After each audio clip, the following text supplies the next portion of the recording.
7월 둘째 주 매일 묵상 위두유 가정예배로 함께 모인 고척교회 성도 여러분 반갑습니다. 이 시간 먼저 찬송가 336장을 함께 찬송하시겠습니다.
오늘 우리에게 주시는 하나님의 말씀은 요한계시록 18장 21절에서 24절까지의 말씀입니다.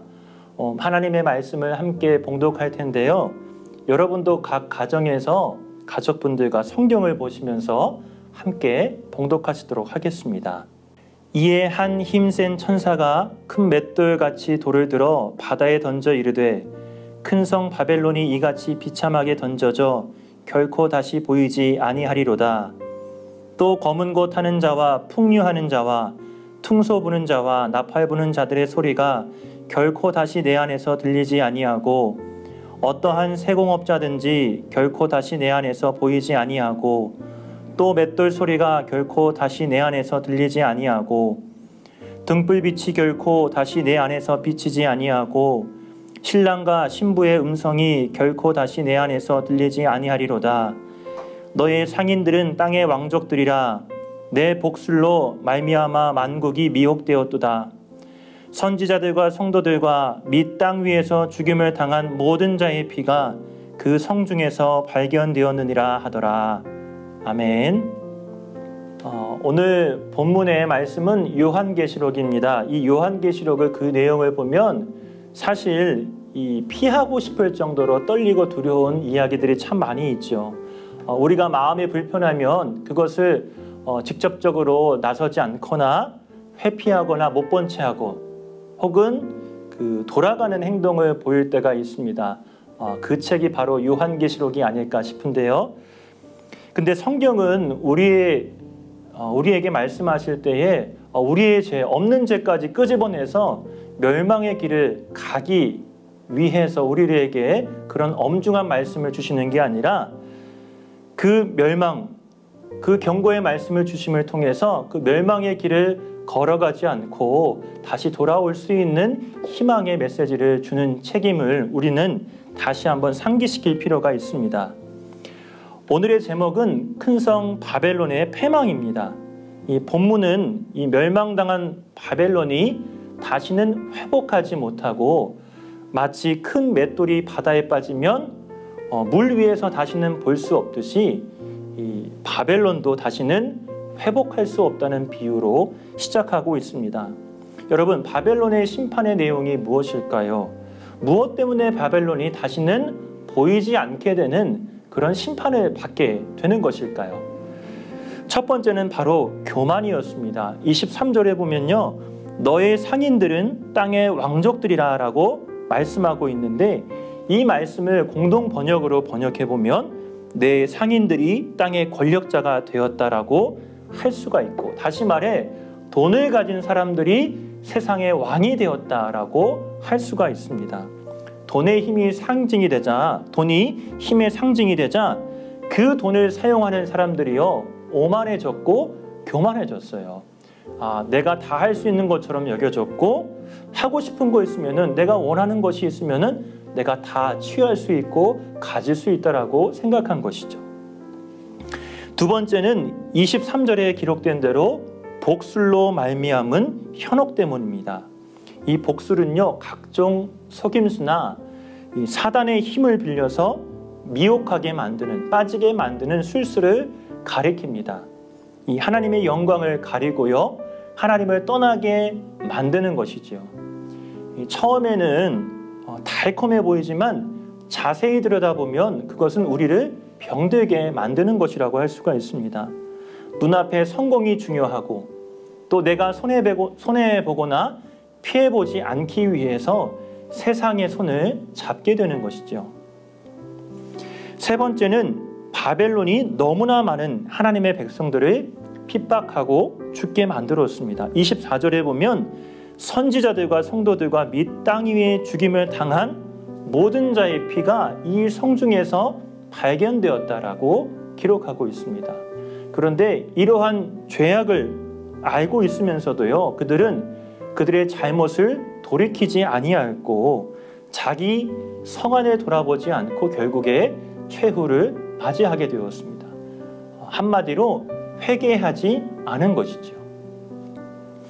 사실 바벨론의 모습이 어떤 성경의 한 사건이 아니라 내가 바벨론의 모습을 가지고 있지는 않은지, 오늘을 살아가는 내가 바벨론의 모습을 가지고 있지 않은지를 생각해 볼 필요가 있습니다.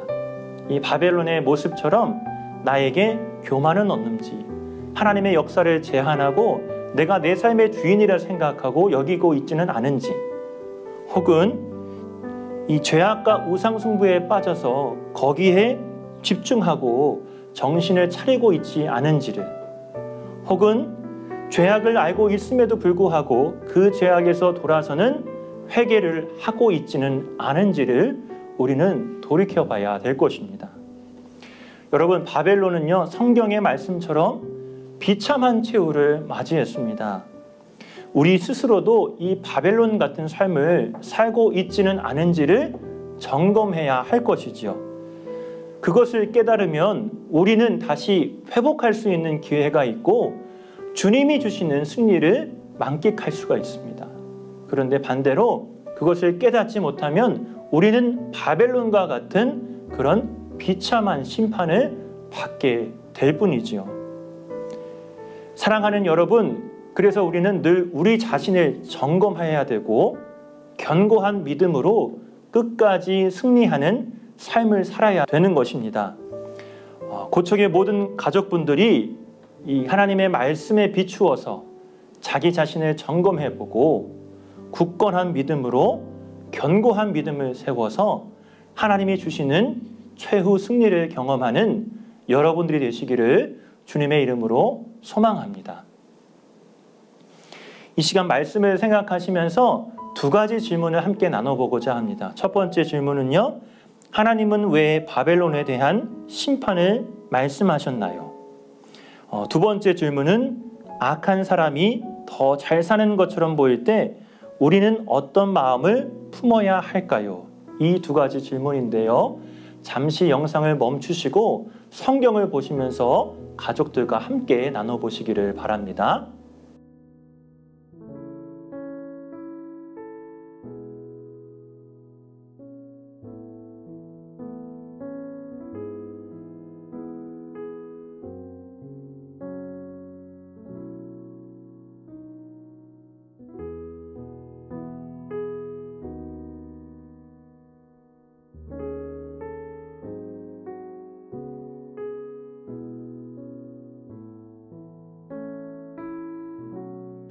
이 시간에는 그 말씀을 생각하시면서 가정 예배제에 있는 기도문을 함께 고백하겠습니다. 하나님 아버지, 하나님께 불순종하는 어둠의 세력들이 우리를 위협하고 대적하여도 모든 승리는 우리 주님께 있음을 고백합니다. 어떤 어려움 중에서도 낙심하지 않는 굳건한 믿음을 주시고 넉넉히 이길 수 있는 힘을 더하여 주옵소서. 예수님의 이름으로 기도합니다. 아멘.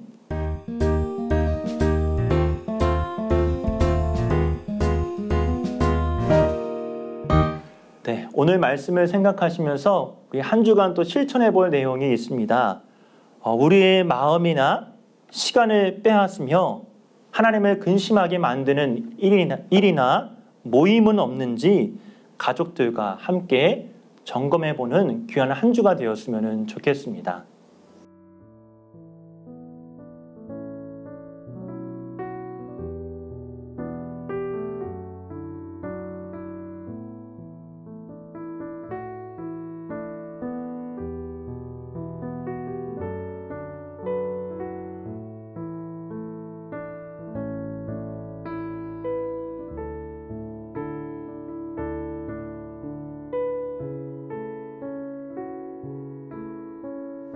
이번 주 우리가 함께 묵상하며 외워볼 말씀은 요한계시록 18장 21절의 말씀입니다.